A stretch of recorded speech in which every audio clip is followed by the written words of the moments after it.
Assalamualaikum warahmatullahi wabarakatuh.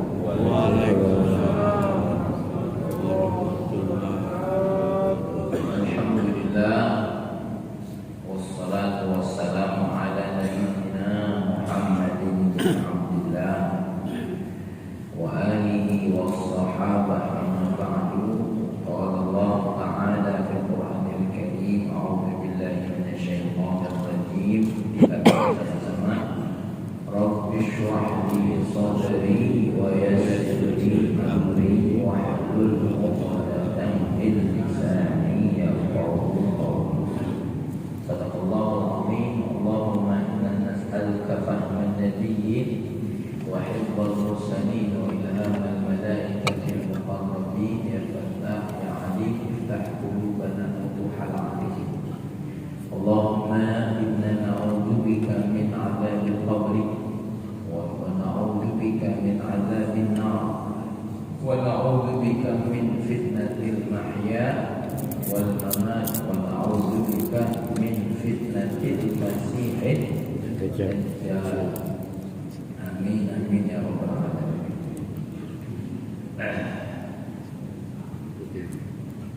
Jamaah salat subuh Masjid As-Salam yang dimuliakan oleh Allah.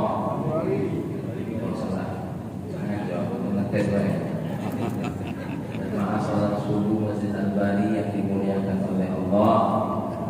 Terkhusus ada orang tua kita di sini hadir, Bapak Abdurrahman Thani.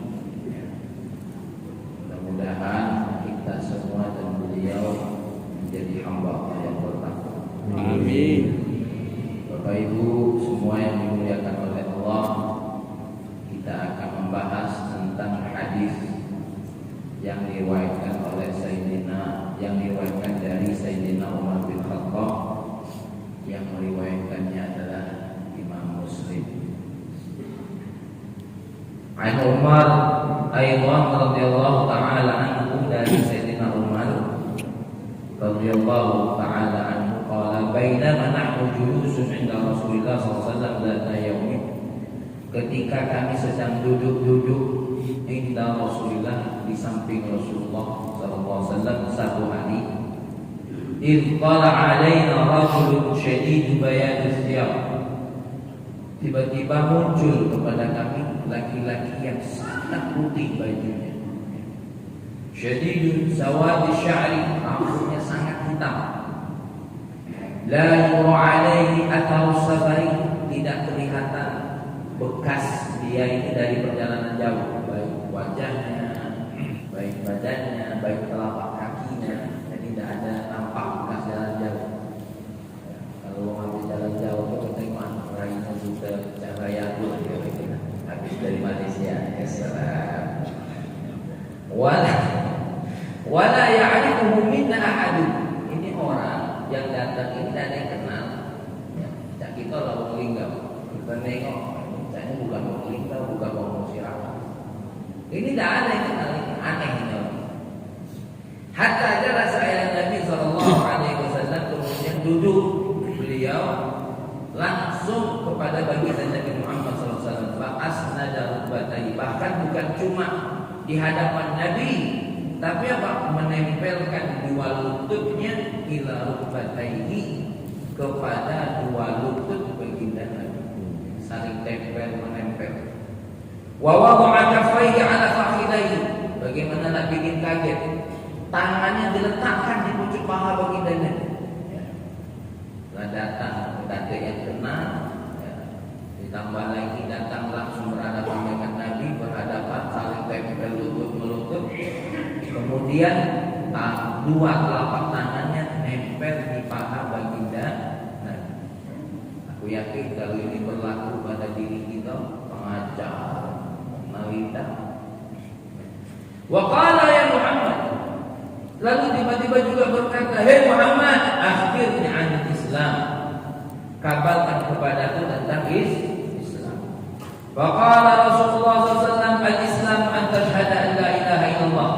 Nabi menjawab, yang namanya Islam itu engkau bersaksi tiada Tuhan selain, wa anna Muhammadar Rasulullah, dan Nabi dan Muhammad adalah utusan Allah.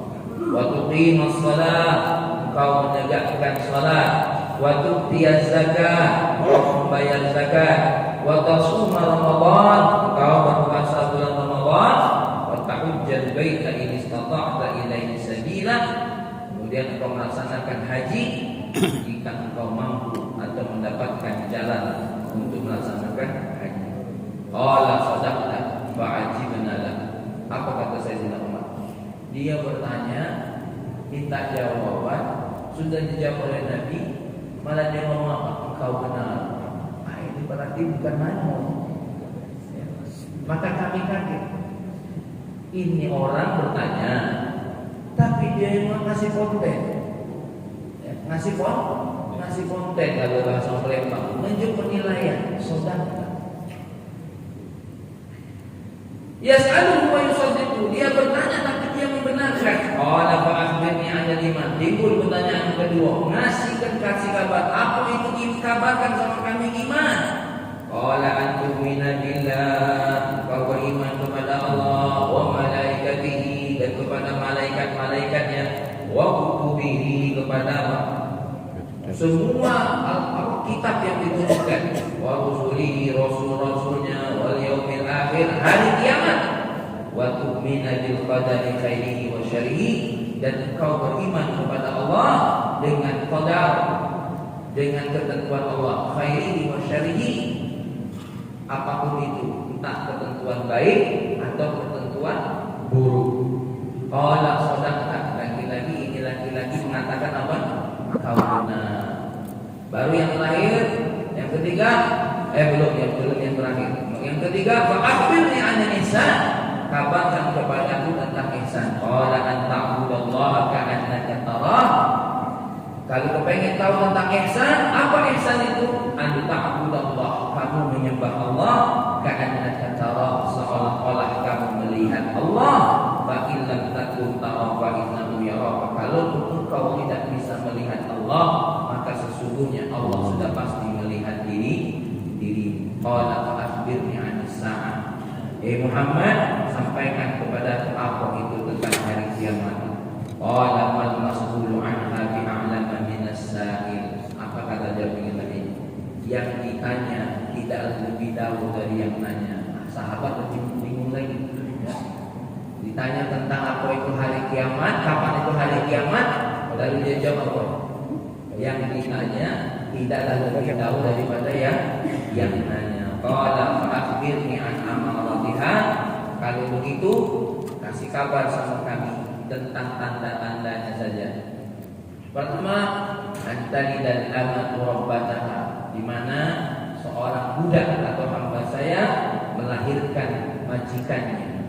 Wa antara fatal muratal alata di'a asy-sya'i yatatawaluna fil bunyan, dan engkau melihat orang-orang yang dulunya tidak beralas kaki, tidak berpakaian, dan orang-orang yang dulu sibuk memelihara kambing, mereka akan berlomba-lomba di dalam apa?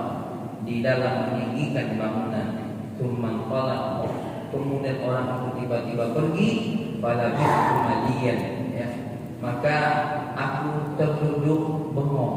Apa terduduk bengong? Terduduk bingung. Tsumma qala ya Umar, atadri man yasa'il. Wahai Umar, tahukah engkau siapa yang bertanya? Qultu Allah wa rasuluhu a'lamu. Allah dan Rasulnya paling tahu. Qala fa innahu Jibril atakum yu'allimukum dinakum. Sesungguhnya malaikat Jibril mendatangi kalian, mengajari kepada kalian tentang agama kalian. Minum Pak, minum Pak.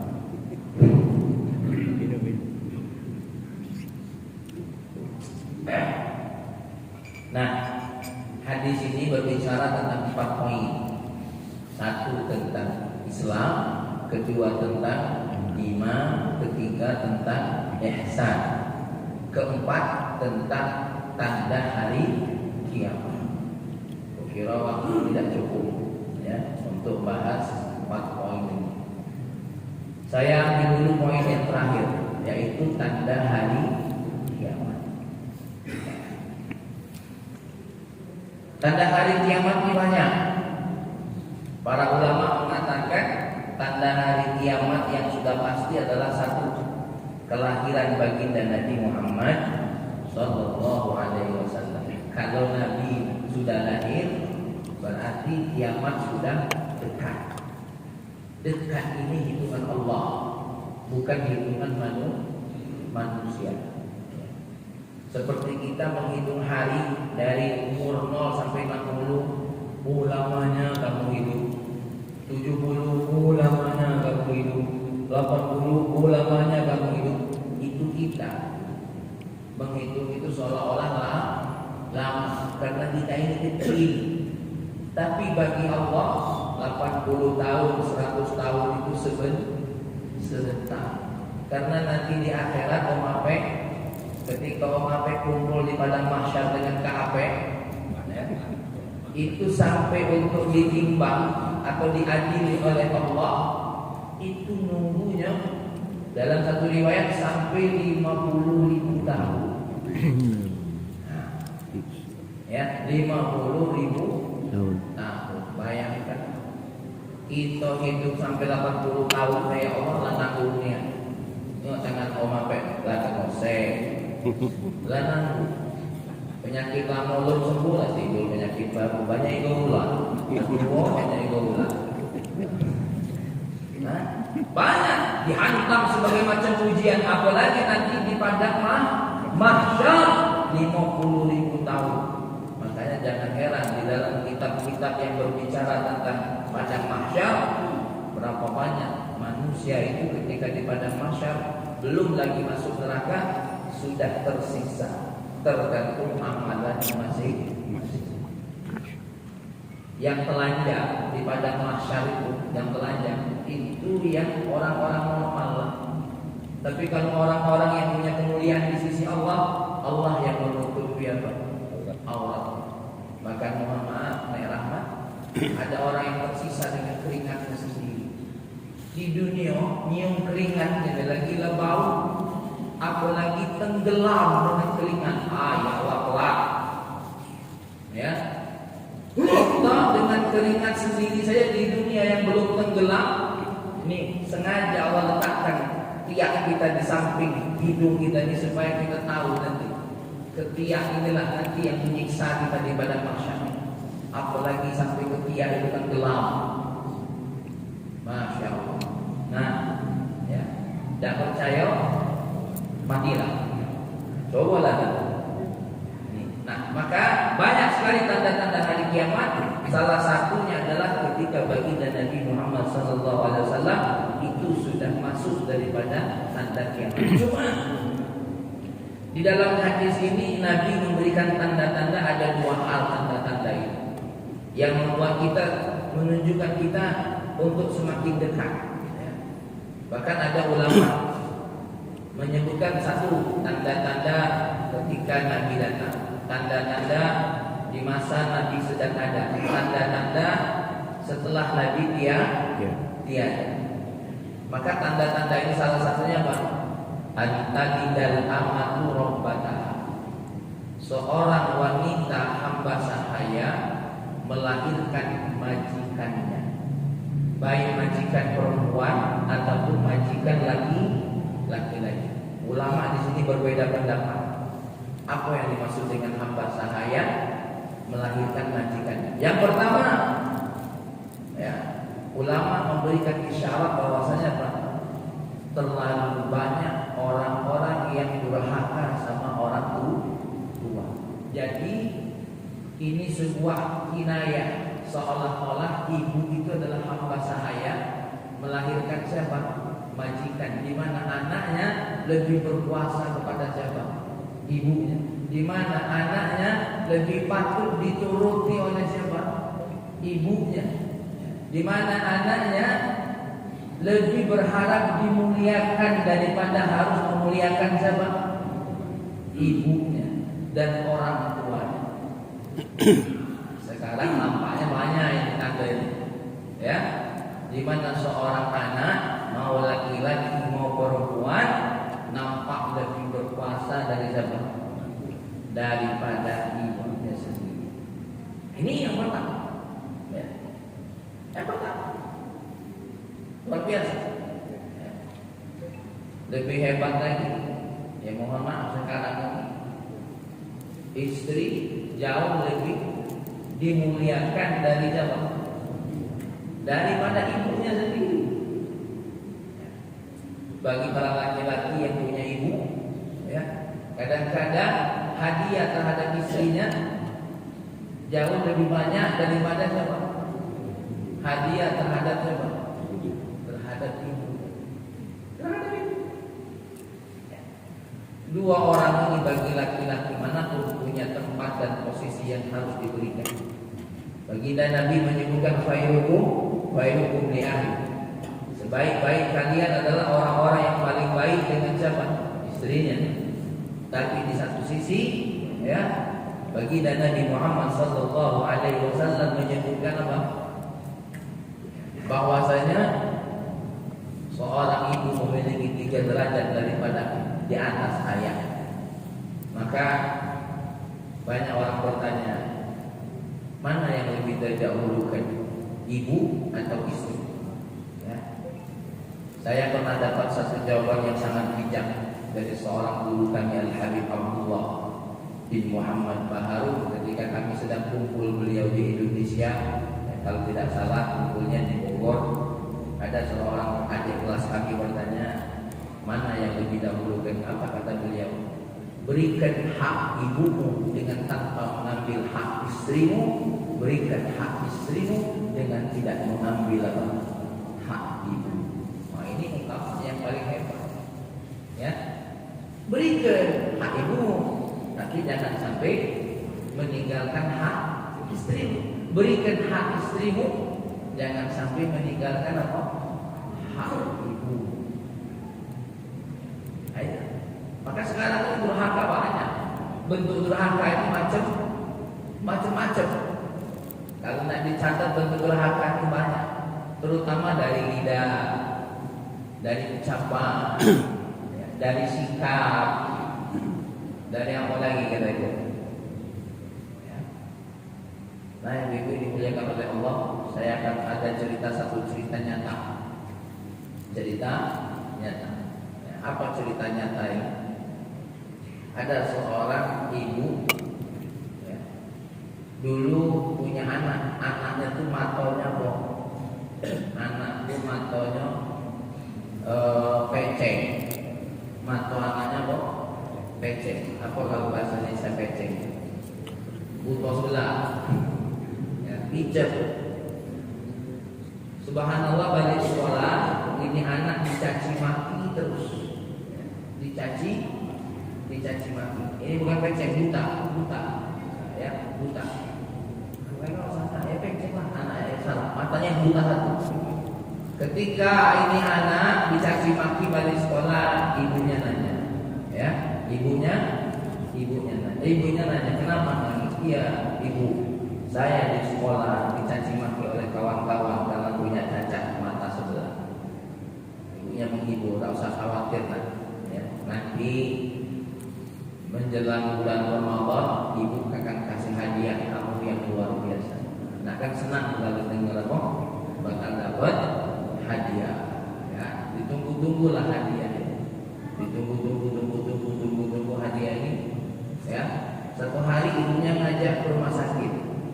Subhanallah, ketika sudah dari rumah sakit, ya, ternyata anak ini bangun-bangun sudah punya dua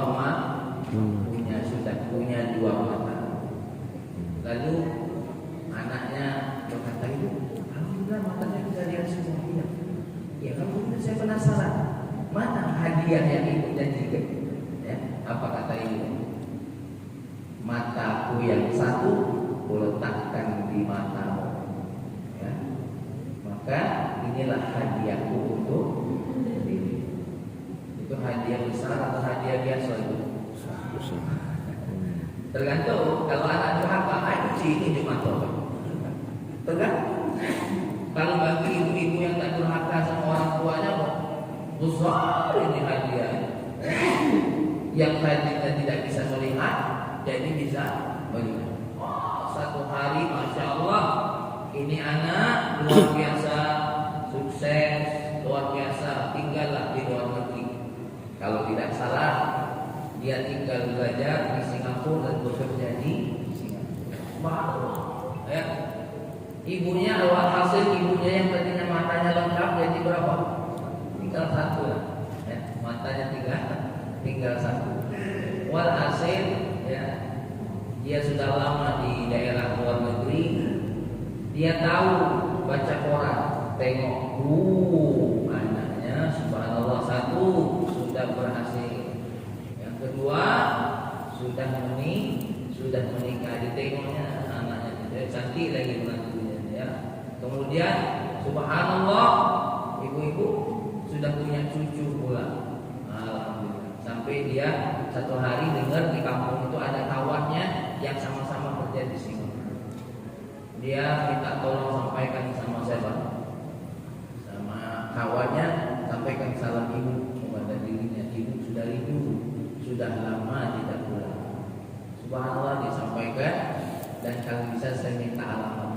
Diminta alamat. Kemudian ibu-ibu singkat cerita, tak tahan rindu seorang ibu, ya, maka dia datangi lagi temannya tadi, minta tolong hantarkan ke rumah siapa? Ke rumah anaknya. Nah, ibu-ibu yang dimuliakan oleh Allah, sampailah ke rumah anaknya tersebut, ya, yang pertama kali nyambut, kawannya tadi mundur dulu karena pengen surprise, kan? Kawannya mulai ibunya masuk, yang nyambut pertama kali siapa? Cucunya. Ketika cucunya melihat, aku cucu. Ibu, siapa nih? Siapa? Nenek-nenek buka, pijat matanya, buka sebelahnya matanya. Nangis, masuklah ke dalam. Masuk ke dalam, tentu ibu anak tadi keluar. Nah, menantu belum kenal dengan mertua. Ya, menantu belum kenal dengan mertua dan menantunya sopan, gitu ya. Menantunya sopan. Ada apa ibu? Ya, ada apa ibu? Iya, saya nak ketemu, ya, dengan anak saya. Siapa? Nah, datanglah anaknya yang laki-laki tadi. Ya. Tentu ya, yang namanya perempuan tadi belum tahu, ngomonglah sama anak, sama suaminya. Kenapa nangis? Iya bang, ini katanya ibu mata buta, atau dinama kokor lagi ini orang ini katanya kan, bikin nangis anak kita. Nah, karena mungkin melihat istrinya bicara seperti itu, malu, dia ingin mengaku ini adalah ibu. Apa kata anaknya di depan ibunya? Dan ini bukan dongeng, ini ceritanya. Apa kata ibu? Apa kata anaknya yang laki-laki? Tidak tahu, saya pun tak kenal. Masya Allah. Ya, menangislah ibu tadi. Apa ngomong sama temannya? Antarkan ibu pulang. Antarkan ibu pulang. Sebelum meninggal dunia, ini ibu buat surat kepada. Wahai anakku, ya, ibu kemarin sempat ke tempatmu, ya, kemudian aku berjumpa dan alhamdulillah engkau sehat, gagah, luar biasa, punya menantu yang cantik. Saya maafkan sikap menantumu karena menantumu belum kenal dengan diri.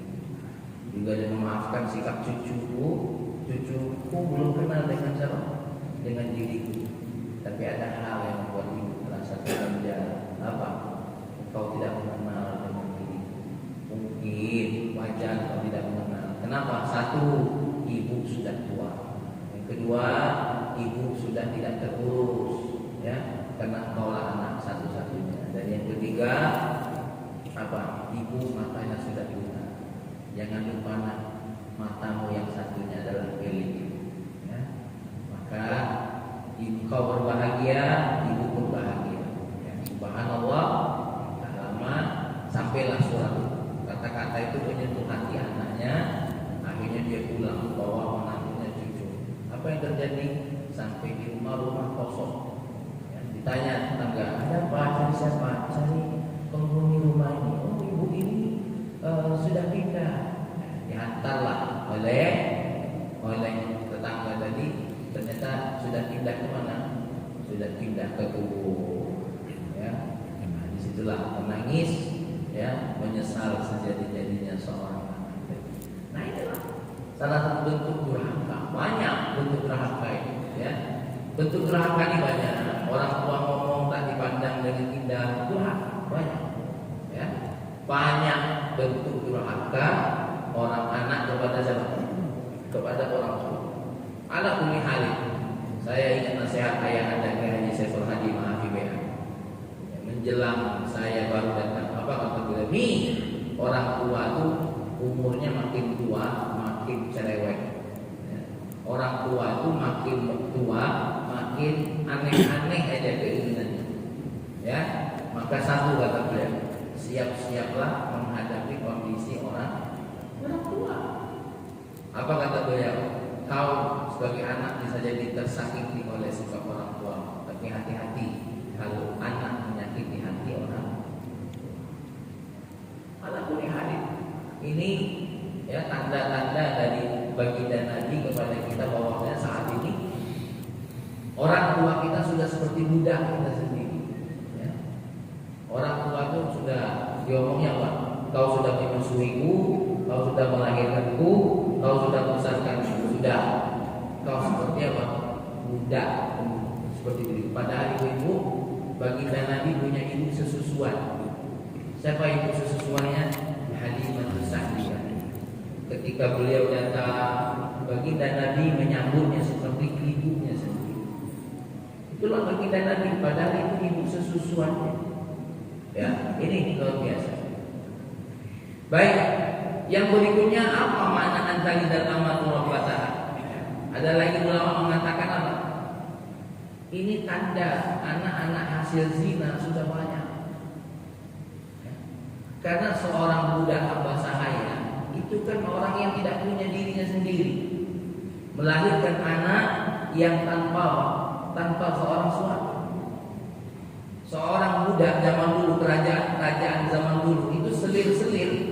Itu tidak dianggap suami raja yang menghamilinya itu adalah suaminya, bukan. Itu adalah majikan. Makanya dari dalam hukum Islam, anak yang lahir dari rahim budak hamba sahaya atau dari selir-selir, ya, itu tidak dinasabkan kepada siapa? kepada raja. Tapi bedanya apa? Kalau anak muda bukan anak zina, itu anak hasil hubungan yang halal antara majikan dengan siapa? Budak hamba sahaya. Nah sekarang ini hamba sahaya bukan, tapi punya anak yang tidak ada kemana bapak. Na'udzubillah summa na'udzubillah. Makanya hati-hati ibu-ibu, bapak-bapak. Saya minta kita jangan sampai mempromosikan apa ini? Perzinahan. Jangan sampai. Apalagi perzinahan ini kadang-kadang terjadi hanya dalam satu malam. Itu yang kata lagunya apa? Cinta satu malam. Ya, karena pesta, karena pertemuan. Lebih dahsyat fitnah akhir zaman saat ini yang sudah mendekati kota Aswad, kota Makkah dan Madinah. Ya, yang dulunya diharamkan di negara itu, bahkan negara yang paling dahsyat membid'ahkan kumpulan yang di situ tidak ada kumpulan-kumpulan bid'ah katanya. Tapi saat ini di negeri itu bukan lagi kumpulan bid'ah, kumpulan maksiat. Terbaru Halloween. Apa dia Halloween? Oi, tak ngerti gitu. Ini teko Indonesia nak milu-milu hari Halloween. Ya Rabbana ya kan. Hadir majelis maulid tak kalah, hadir majelis zikir tak kalah, hadir majelis setan tak kalah. Malam hari itu bukan cuma hanya joget-joget, tapi apa? Berzina. Coba lihat berapa banyak anak-anak perzinahan yang terbuang sehingga mereka jadi apa? Pengemis jalanan. Ya. Jangan didukung. Apalagi perzinahan ini belum lagi melahirkan anak, tapi sudah menghinakan anak kita. Sekarang ini jalan kerja paling cepat lewat apa? Perzinahan. Subhanallah, perzinahan zaman sekarang tempat kerjanya keren, hotel, ya. Mohon maaf, ya. Mohon maaf. Saya kalau benar harus kata benar, kalau salah harus kata salah. Tugasnya, ya, memang tugas. Hati-hati. Tempat perzinahan yang paling keren sekarang ini apa? Hotel. Ya, contoh kami sendiri. Habis sholat maghrib, hotel semua butuh tukang pijat ya. Boleh.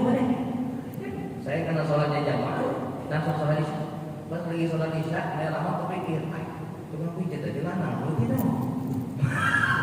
Habis salam telepon, halo, ya, telepon. Oh maaf Pak, saya tadi tukang ini Pak, tukang pijat kita tak punya tukang pijat siapa? Laki-laki yang ada perempuan, ada jadi dalam hati aku, ada aku beli. Ya Allah, ya Rahman, majik sendiri. Nah handuk tak, handuknya tidak tentu. Subhanallah. Perzinahan ada di mana-mana. Makanya ibu pesan saya, kalau buat acara pernikahan atau apapun, jangan jadikan acara itu tempat apa? Tempat perzinahan. Berhiburlah sebatas sebaik. Jangan berlebih-lebih. Ya. Tapi ini kalau galak, kalau tidak galak, tanggung masih kaget. Aku kalau ditanya oleh Allah apa? Dan sudah disampaikan oleh kami dan videonya ada di Manfaat Dakwah channel. Tadi sampaikan. Jadi Kak Buyuk kan buat pesta, acara biasa saja. Tidak usah yang berlebih-lebihan. Apalagi naudzubillah min dzalik, mohon maaf, kampung-kampung di desa-desa ngeri gitu. Makanya pas lagi sebelum mulai acara inti, kita bukan dak galak duduk di mana? Duduk di depan. Karena waktu duduk di depan Nek Rahman Tani turun gitu. Wah, mana gitu? Ditengok. Halo. Dak ditengok. Nah, dong ini memang bingung gitu, ya. Akhirnya makanya kalau sejak hadir kadang-kadang kita nanya apa isi acara. Kalau saya lagi belakang, tidak tahu kalau tadi bagus, oke, tergantung isi amplop. Ini harus keras, tapi itu apa daya? Sehebat apapun Ustaz ngomong apa ya, yang ada kadang-kadang malah pecah tinggi preman. Tapi kalau yang punya kebijakan, kalau yang punya tanda tangan, bisa mengatur ini dengan mudah. Ya. Maka apa itu dimuliakan oleh Allah. Bahkan saya baru ceramah dari satu kampung yang hadisnya ngomong, jangan ada remi, malah MC-nya ngomong. Kami kalau remi malam ya, tapi kalau sampai sore tidak apa-apa, dilawan ada. Naiklah kita jadi penceramah, hajar bulan. Tapi ibu-ibu yang dimuliakan oleh Allah, anak zina ini sudah bertebar banyak. Ya, ini tanda akhir zaman. Ya, tanda akhir zaman. Bahkan yang kota Makkah, yang apa? Di sekitaran kota Makkah dan Madinah, promosi perzinahan saat ini sudah berlaku. Alhamdulillah, ini sudah tanda akhir zaman. Anta lidah amadul kata orang pada takut lagi. Maka baru ditegur oleh Allah kemarin habis acara Halloween, apa yang terjadi di Mekah? Angin, petir, badai menimpa daerah As-Saudi Al-Arabi. Yang kedua, yang berikutnya, yang ketiga, yang kedua tanda daripada hari kiamat apa? Antara kufat. Engkau akan melihat orang-orang yang dulunya kakinya telanjang, kakinya tidak beralas kaki, badannya tidak ada bajunya. Dulu mereka sibuk memelihara kambing. Sekarang apa yang terjadi? Tatatawalu fil bunyan. Mereka berlomba-lomba meninggikan bangunan. Ibu-ibu yang dimuliakan oleh Allah. Jadi para ulama menafsirkannya gini. Khususnya, kalau umumnya seluruh dunia, khususnya siapa orang yang dulu tidak beralas kaki? Ini badui Arab. Siapa yang dulu sibuk melihara kambing? Ini khususnya badui Arab. Orang-orang badui Arab dulunya mereka seperti itu.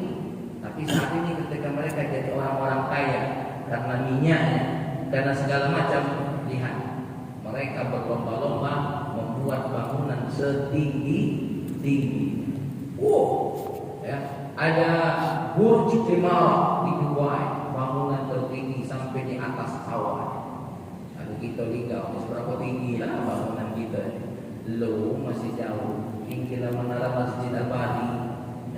Ya tatawaluna fil bunyan. Ditambah lagi sekarang ya seorang pangeran bin Salman, Muhammad bin Salman akan membangun menara tinggi yang lebih dahsyat.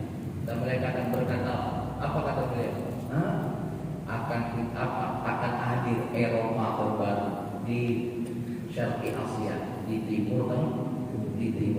Ini dahsyat. Maka hati-hati, ya, hati-hati. Tanda dan bahasa kita itu lapar, ya, dekat. Dua pilihan, dekat ketemu dengan hari tanda kiamat ini dengan iman, atau dua, mintalah meninggal sebelum keluarnya dan kalau tidak habis lagi. Sekedar digoda dengan donat, sekedar digoda dengan amplop, sekedar digoda dengan hal-hal kecil, apalagi nanti kita akan tergoda dengan dajjal. Jadi, kenapa Bu? Dajjal ini orang akan melihatnya seperti Tuhan pada siang. Ya, naik tanda-tandanya sudah banyak. Jadi sekarang ini Ka'bah kalah tingginya, masya Allah. Akan boleh hadir.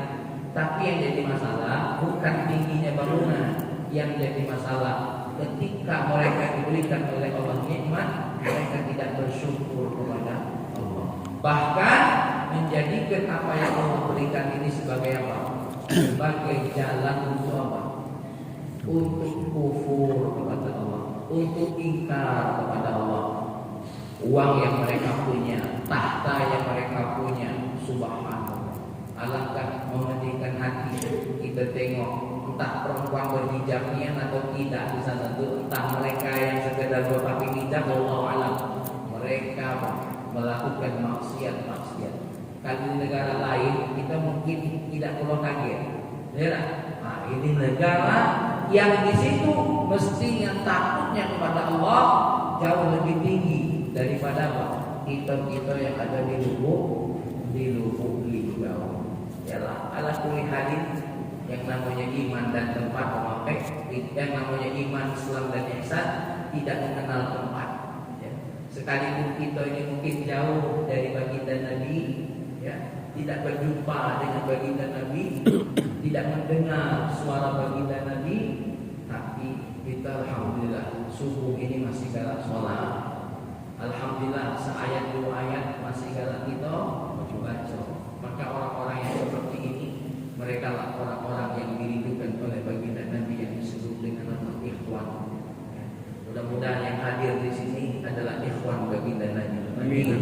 Yang taat kepada Allah, yang melaksanakan sunnah baginda Nabi Muhammad, dan kita mudah-mudahan dilanggengkan oleh Allah posisi seperti ini. Amin.